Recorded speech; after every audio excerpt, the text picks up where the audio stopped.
6 generals and 1/3 of his army gone. On this day in history, November 30th, 1864, General John Bell Hood ordered a full frontal assault on the Union position around Franklin, Tennessee. In July of the same year, Hood assumed command of the Confederate Army of Tennessee while the Confederates were pinned in Atlanta by General Sherman and the Union. Hood made multiple desperate attacks against the Yanks, but with no avail, and was forced to relinquish the city in September. As he was no longer able to launch an offensive against a massive Union force, he retreated with his army back to Alabama to regroup.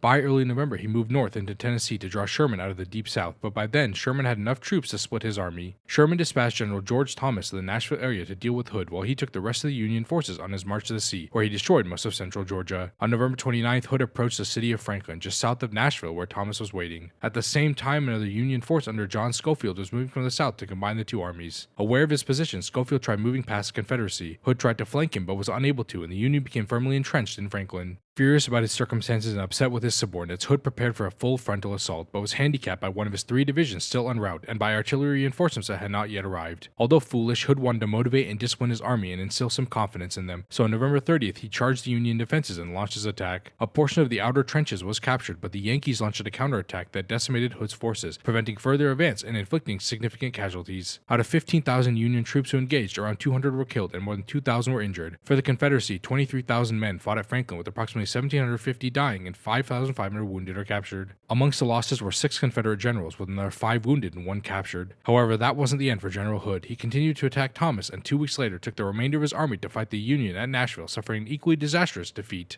If you've learned something, consider dropping a like and subscribing to my channel. Your support would mean the world to me.